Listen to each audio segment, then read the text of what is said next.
وانا قاعد النهارده صديق ليا بيقول لي ايه الافضل، ماوس ولا كنترول؟ وقال لي احنا بقينا في عصر الكونسولز خلاص، يعني الدراع هو رقم واحد. لا لا لا لا، خش بقى على جنب كده وخليني اقول لك ان انت كده جيمر مش متأسس صح، علشان الجيمر الحقيقي هو اللي يعرف قيمة الماوس. وعلشان تعرف ايه علاقة الماوس بالتأسيس الصح للجيمر يبقى تكمل الفيديو ده معايا للآخر، علشان هرشح لك امتع العاب استراتيجية ممكن تلعبها. ومش هرشح لك الالعاب التقليدية، لا، انا هرشح لك العاب ممكن تكون جديدة عليك. لايك وشير. معاكم منتصر من جيمز ارك، ويلا بينا.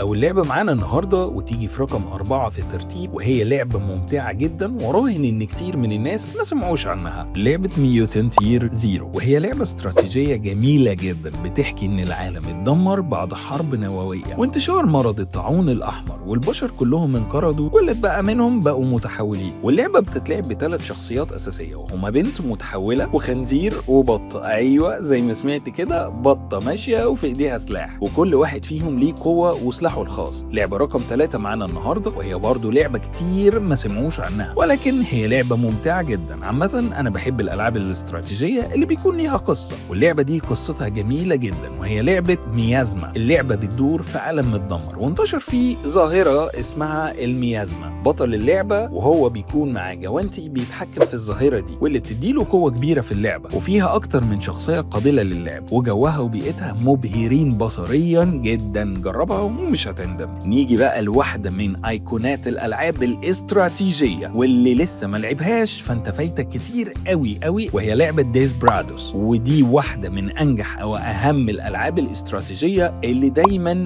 مميزة، وبسبب عالم الويسترن اللي هي بتدور فيه، وكانت بالنسبة لناس كتير مختلفة عن بقية الالعاب اللي من نفس الجو والنوع ده. وطبعا انت بتجمع عصابتك المشهورة بقيادة كوبر عشان تطارد فرانك رجل الاعمال الفاسد وتخلص الناس منه. ومن الحاجات الجميلة ان اللعبة دي نزل لها 3 اجزاء، يعني مش هتستمتع مرة ولا 2، لا دول 3 يا صديقي. مرشح رقم 1 النهاردة والغنية عن التعريف، هي لعبة حببتني في الكاتيجوري دي اصلا بتاعت الالعاب الاستراتيجية، وهي لعبة كوماندوس، اللي مهما قدمت وعدى عليها الزمن هتلاقي نفسك بتروح تعمل لها داونلود اوتوماتيك وتقعد تلعبها. والاجمل كمان ان نزل لها جزء جديد من قريب، ونزل كمان على خدمة الجيم باس من اول يوم. طبعا مش هحكي لك بقى عن القبعة الخضراء والسباي والشخصيات اللي مفيش حد ما يعرفهاش، والدليل ان اللعبة دي خلت ناس كتير تعشق الالعاب اللي من النوع ده اصلا. وان من سنين كده حد حاول يغير من اللعبة ونزل لها جزء فيرست بيرسون شوتر، ولكن ما نجحتش نهائيا، فرجعوا لاصلهم تاني وعملوا نفس الطريقة القديمة.